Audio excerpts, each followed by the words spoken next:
All right, students, as you can see, I didn't get all dressed up for this screencast. Um, so I want to pick up where I left off yesterday, talking about the mountain men. These guys were loners that lived far out west, and they called them mountain men because obviously they're living up in the mountains. And their lives were tough and hard, but they liked it that way. A lot of times they lived with Native Americans because those people helped them trade. They helped them find where the beavers were and help them trap the beavers.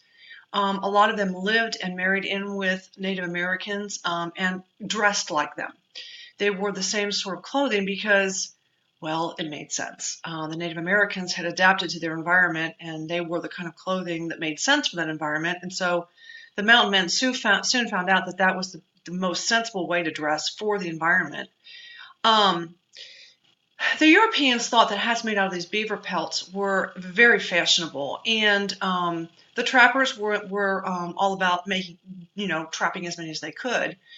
And as I said before, as these beavers were trapped out in a certain area, the trappers would just keep moving west. All right, and so as they keep moving west, the beavers become trapped out. And eventually, when they get all the way to Oregon, a lot of them just say, "Okay, I'm just going to settle down and become a farmer now because I'm about as far west as I'm going to get at this point."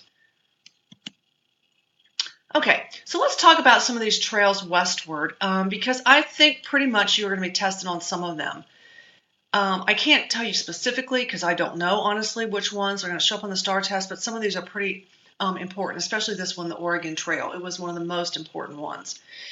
Um, these people had vast knowledge of the landscape, and they then would act as guides to people who then wanted to come west. So if they're done um, being trappers, then they can hire on as guides to these people who want to bring their families out west. And these are where we get the wagon train concept of these big groups of families, not huge, but significant amounts, maybe 20 to 30 families that would all gather up in these Conestoga wagons and then move westward. Names to remember for this would be Jim Bridger and Kit Carson. There are places named after these folks. There are schools and highways and buildings and things named after the cities named after them. All right. What they found was because of the way they knew the West, there were low places through the mountains called passes, and that helped get these people through the mountains. They didn't have to go over the worst of the mountains at this point. And we even talked about that and showed you a little video about that with the Lewis and Clark expedition. All right. Other paths that were important, as you see at the bottom, were called the California Trail and the Santa Fe Trail. These two were a little bit more southern trails. Obviously, California and Santa Fe is through New Mexico, but those are three that you probably need to be familiar with, and we may even do some map activities with them. All right. So what kind of people would move out west? All kinds of people, obviously, just like for the same. Think of this as the same reason that people would come to the colonies from England. They came for all kinds of reasons. They came for religious freedom. They came for to make a better life for themselves. They came for economic opportunity. And there was more farmland available in the West because at this point in time, by the 1830s, a lot of the good farmland was owned back, especially east of the Appalachian Mountains. And so a lot of these people are moving west to get, even if it wasn't the best farmland, cheap farmland, okay? And as I said, the second bullet point, it's dangerous. It's not an easy life, it's a dangerous life. All right. One of the groups that came for religious reasons, that's not exactly a group, but one of the expeditions were known as the Whitmans.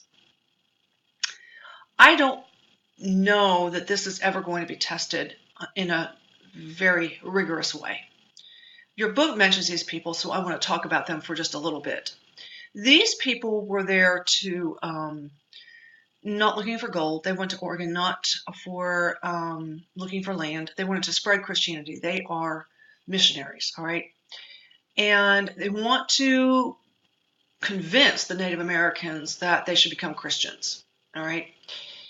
And they build a mission, and they're there to convert people, and they want to provide them with medical care. They're trying to show them all of the advantages of white civilization and white medical care and whatnot.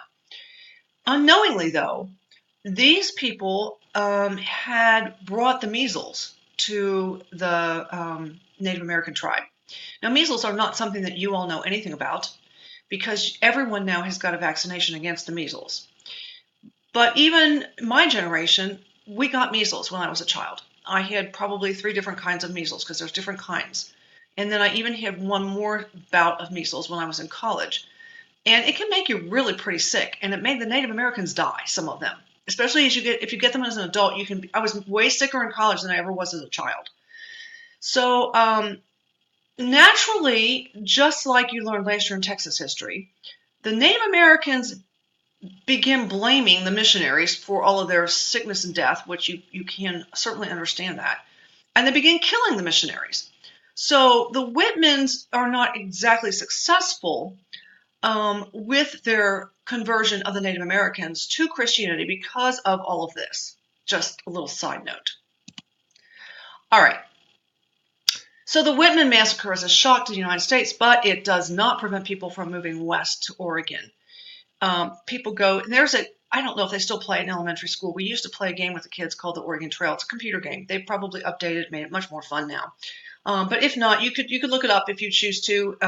I've heard kids say at some point that they still have it out there. So there's hardships. People died along the way. I mean, I will at some point show you a little video clip of hardships and things that happened to them on the Oregon Trail. But tens of thousands of people flock out to Oregon to be there, and it's actually very, very good farmland in Oregon. And they're gone. Understand that because of the great distance and because railroads are not really all the way there yet, they will be eventually, but they're not there yet. When these people leave the eastern areas, especially east of the Mississippi River, they're going to be gone for a long time. They're not going to see their families probably ever again. So it is almost like when people left England to come to America. These things were called prairie schooners. There's a little drawing, a painting down at the bottom of what these might have looked like. Because I think it's an exaggeration. They usually didn't go in this big of a group. But they're called prairie schooners because they looked, because of the whiteness of the canvas over the top, they looked almost like ships in a distance because the grass was usually pretty long, high, and so that made it look almost like ships at sea. All right, let's talk about Manifest Destiny. Okay, do you see the picture of the top right corner is a very famous painting, and you will probably have it on a test, and we will probably talk about it a lot in class. Since the birth of the country as the United States of America, people had come here, flocked here because of cheap land and because it was a free place to live. It was freedom of religion. It was freedom to create your own job, to be your own person, economic freedom, religious freedom, social freedom. There was not a social caste. It was a situation where you might be born poor, but you could make money and you could raise yourself up into the next social level. And so that was not the situation in other places in the world. Now, notice the third bullet point. By the time the 1800s and the 1820s and 30s and 40s comes, the goal comes to spread liberty across the continent. We don't own the whole continent yet, but people start consciously thinking about what can we do to spread across the entire continent. Even though we don't own it, we should start thinking about it. In a New York newspaper, an editor, John O'Sullivan, you need to remember his name, he will be on a test, coins the phrase manifest destiny. You need to understand the concept of this. It means, look, I've got it right there, to overspread in the process of the whole continent which Providence has given us. We're going to possess the whole continent. And by that, we're going to take over the place. And honestly, this is sort of like when Henry Clay is talking about taking over Canada. It's kind of the same thinking. It was a little bit odd thinking, but it was the same thinking. And he believes that at the bottom, this is important. Manifest destiny they believed these people, and it wasn't just a few people, it was a lot of people. They believed that we were destined by God to have the continent, that we were so good, that this concept of freedom, religious freedom, economic freedom, social freedom, that this was such a wonderful thing, and it was so good for people, that we were supposed to spread it across the whole continent, all right? And we were here for this purpose, okay? And so we should take it across the continent. And let's look at this concept, manifest. Manifest to me means to be make real, like something that is like in the shadows that you can't see, like a ghost. When it manifests itself, you can see it. It has become real. You can touch it. And destiny obviously means something that is preordained, something that must happen. It's going to happen, okay? All right, manifest destiny. Moving on. All right. This is just a little campaign slogan in which James K. Polk got elected. Now, Polk is going to become important. His Whig opponent is yet again Henry Clay, who wants to be elected president still. Now, Polk's idea is we need to get this this line drawn with Canada. That's the point. We need to get this line drawn with Canada, which he does get done. But Polk is going to be very, very important. I'm not going to dwell on this frame right now, but understand that it is because of James Polk that we get Texas, which is hugely important in this manifest destiny thing. Polk takes the concept of manifest destiny and he makes it policy. There's a difference between concept and policy, and we're going to talk a lot about this in class.